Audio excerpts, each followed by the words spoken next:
Guys, this game was so intense. 67 moves, maybe 4 hours and a half or 5 playing. Insane. I saw my death in front of my eyes many times. I checked her in the incorrect square and now she has the possibility to save the game, guys. I don't know how did I survive, but let's go and see the game.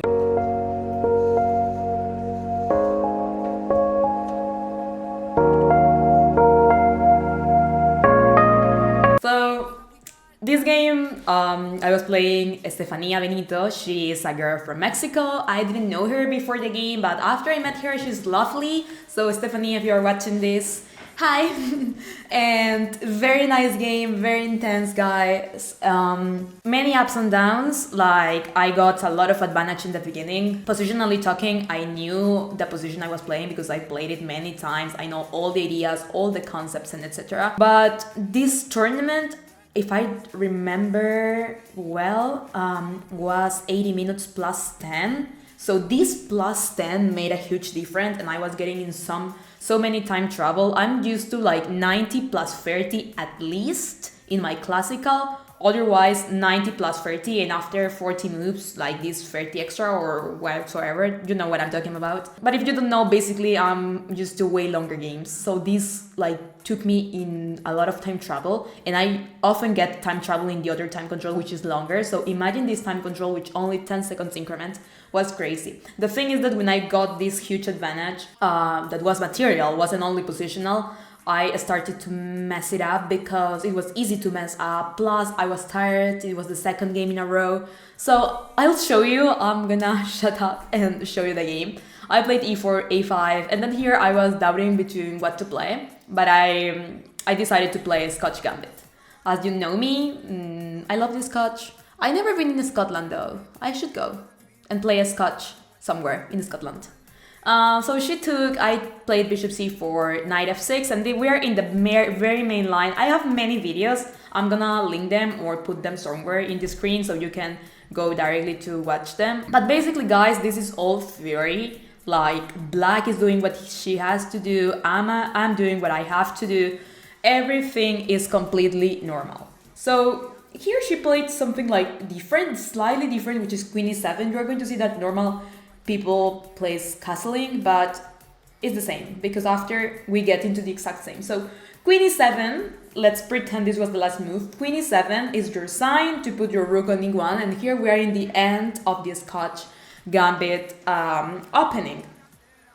She played f5 now, and I'm proud of my decision after, because when you study your lines and you study like some of or like a little bit of what's going to go after your last move. Let's say that, and maybe it's a mistake, but we don't usually do inaccuracies on our analysis, you just look what the engine suggests as best, but we usually don't get deep enough on lines that are not that accurate. And f5 was this case, but I am saying that I'm proud because I didn't took the best move after that, but I didn't make a mistake. You know what I'm talking about? Like my rook f3, as you can see, is still, I'm going to show you the bar, it still keeps me with the advantage. Before, of course, was slightly better. The best move was knight b3. Now I know to trade the bishops quickly, and this rook develops the same way but faster. But anyways, rook f3 wasn't a mistake. She took my knight, I took the queen, and then she played bishop e6. So here basically I found myself pretty comfortable with my ideas. I played rook h3.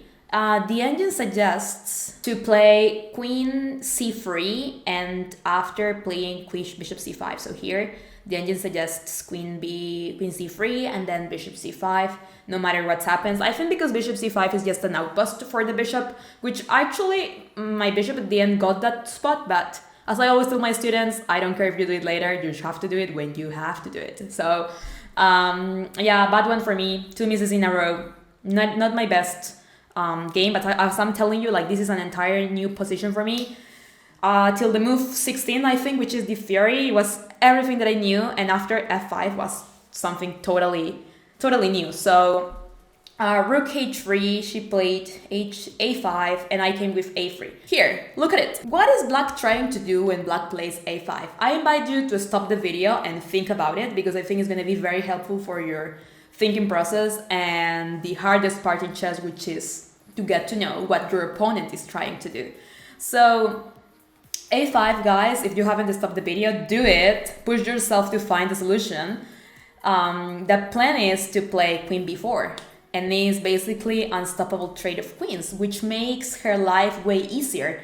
My advantage is positional so far, so I'm not going to get any piece soon. And without queens on the board, honestly, unless she blunders, which she's not going to, possibly because she's an extremely good player, I'm not going to get the win. So I have to keep my queens on the board. We should know these concepts to know which decisions to make or which not to make, even though we don't analyze. Like, I don't need to analyze 100 moves ahead. Like, I just need to know my principles. So a3 to stop it, simple move. Rook b8 and queen c3, great move. So yeah, I don't know why is it that great. I don't remember why did I do it. Of course, I want to put my bishop on c5. I think that's it. I think that just queen c3 because it's the only square where the queen can go to support the bishop. Yeah, it was more simple than I thought. Again, guys, these games I played like 1 or 2 months ago. I don't remember specifically, but yeah, so I think it was March 8 and 9. And so yeah, almost 2 months, 1 month and a half ago. I played b3, she came with rook c5, and I came with bishop c5. So bishop c5 is a miss. Another miss, guys. So why is that a miss? Because bishop c5 misses the opportunity to do something way better. Bishop d4.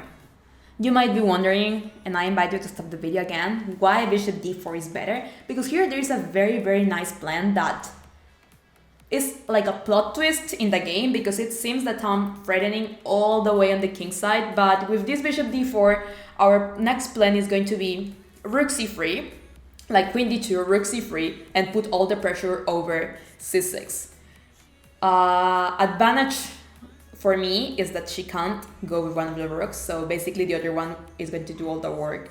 It's like a relocation for her pieces, and basically it's going to create a lot of trouble on her position, making her pieces a slave of that pawn, so I can maybe go on the other side with my next rook or my queen. You understand my point, right? So I didn't see it. That's why I said it was a miss. Regardless, it's not a mistake. It's just a miss of a better opportunity, positionally talking. And then she played queen f7. I came with a4. Actually, that's why I played bishop c5, because I didn't want her rook to go to b4. So she went all the way back, and I started to bring my rooks across. Queen d4 here I thought was precise, because then she can't push the pawn. And then she came with rook d7. I came with rook g3, pinning the pawn. Rook g5, rook f7.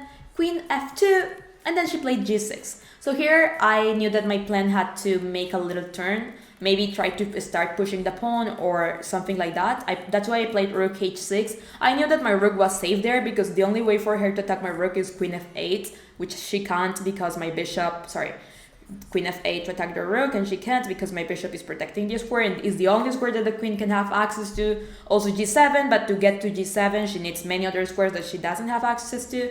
She played rook g7 because at the same time now some sacrifices like maybe queen h4, rook takes, and rook checkmate on h8 can come. So she played rook g7, and I think this is the only good move that she might have. Like, she needs to start getting many mini pieces protecting, and as you can see in the bar, like now I'm clearly winning. You might be wondering now, how did I mess it up? So simple, time travel. You can see the clocks, both of us 20 minutes. h4 she played queen b7, h5, bishop f7, everything going pretty normal here. I found this e6 move, which basically gets a rook in exchange of bishop, but I wasn't planning to take the bishop straight away. It was just a sack to position my bishop better, and I'm gonna take it whenever I can. I took it here, which was my mistake, guys. And you might be wondering, how on earth taking a rook in exchange of a bishop is a mistake?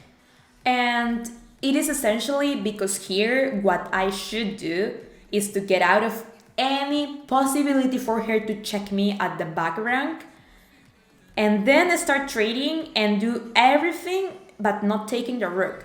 My bishop is way stronger than that rook, guys. Like, this rook is never going to be able to leave, and that's something that I didn't process correctly and makes me mad, because I'm not going to say it's easy, because it's of course not easy. Chess is not an easy game, but it's something that that I've loved to see in the moment, or to be able to evaluate correctly, apart from the, I don't know, like the nerves or anxiety that time travel and the positionist was producing me. And also, I say that she can't never leave, even though this rook can magically jump to the other side, because I always sack and checkmate or something maybe worse than that. So I don't know why did I do it, but I think that I just tried to make it the most simple possible. But the most simple was simply to wait and wait. And as I always say, as in life, sometimes waiting is best, guys. So a little philosophical here. But yeah, guys, I took, and that was the beginning of my problems. I took, she took back. I took, she took, I went back, and well, I have a rook in exchange of a bishop, but the game got pretty crazy here. You know the best thing here, like, of course we got at the end, we got to be the last game in the room, like in the very last, and my friend, one of my best friends, Guadalupe, she came with to the tournament with me, but she wasn't playing, and she was following it, and she said that she was like literally dying, because of course it was like, when you're playing, you're about to die, but I think the people that loves you see it from the outside. It's also like a lot of suffer. I suffer that with my students all the time, so I get her point. Also because I was in time travel, so it's always like about to have a heart attack when you see like your friend or your best friend in this case is about to lose by time, because you don't want that. It's so painful. So yeah, she started making pretty good moves, guys. 2 great moves in a row. Congratulations, Stefania. Also, I have like a lot of merit to do that, because she's in time travel, she has been losing for most of the game, and she's still able to find these kind of moves, which talks pretty good about her chess and her experience. So yeah, guys, then her queen king b7 was a mistake. I didn't take advantage of it. I don't know which was the best move here. Oh, apparently just rook g to g3. Oh yeah, because this rook needs to go back. Actually, that was a huge problem for me at the end. I need both of my rooks here, but I at the end only had one, which was very bad for me. So we started to run in circles, and guys, now I'm losing. How in nerve I'm losing? I knew I was losing. I was actually accepting the loss to this moment. I was praying because of the time, but look at my time, I had 19 seconds. I was literally losing, I was about to resign, and I was just fighting and looking for a miracle somewhere. And miracles exist, guys. I just came back. She took my pawn, which gave me a little bit of chances to come back to life. I found checks, guys. Suddenly I woke up, like, the fear of losing by time and by her pawn about to promote was like a Red Bull in that moment. So I just came back to life and start checking and found like great plans. Suddenly this is a draw and actually is winning for me. I don't know which was the greatest move here. Oh, queen c3 was great here. I played rook e3, but queen c3 apparently was the best move. I don't know specifically why. I think now because I'm threatening rook f5 and for sure a checkmate has to come. But I played rook e3 instead, which I think comes back to her, like her advantage again. She played this, which comes back now to absolute draw. I played queen a5, which gives me the draw chances. She pushed. I checked her in the incorrect square, and now she has the possibility to save the game, guys. I saw it actually. I saw it when I made it. King b6, and now I have to check her again. I think here, and then she can just come here. No, where can she go? Maybe here? Oh yeah, there. And this doesn't work because she just takes and then she laughs at my face because she's going to promote. No matter what. Painful. That'd be a very painful loss. Regardless, I think it's impossible for anybody because I've seen this kind of blunders. I'm talking about Stefania, but I've seen this kind of blunders even in elite players. And with her time travel, it was so hard to be able to see it. Like, how are you going to see it in 10 seconds? It's impossible. Sacrificing your queen and getting your king very, very exposed. So she went back at the end And I didn't see checkmate, I think, in a few moves. Queen e7, king g8, and I think that now I have, what do I have here? Queen check? Yeah, queen check, king comes, rook check, king comes, e4. But I was worried about queen h1. As you might be able to see, I don't remember at all the analysis that I did after this. Takes, of course, promoting this one is a loss, but if she promotes this one, of course, it was impossible also for me. Sorry, here, king h2, so she doesn't have any check. It was also impossible for me to be able to see this with like 25 seconds on my clock. Thankfully, guys, against my blunder, she blundered with queen f7. Guys, I saw heaven right there. That was my path to heaven. And well, I quickly saw that I could take the rook and then check her, and then I take on d2 right on time. She resigned after I took it. Guys, this has been like the most tense game. Maybe the last round was even more, tougher at the end, but in general, like overall, this game was a lot of up and downs, like a roller coaster the entire game. I'm lucky I managed to win. So you can see, like, the beginning was perfect. Like, I got advantage. I was doing what I had to do. But after I blundered, and the game could have been for any of us. So yeah, guys, I hope you have enjoyed this video. Don't forget to like, comment, and subscribe. I'll see you in the next one. And thank you so much for watching. Bye, guys.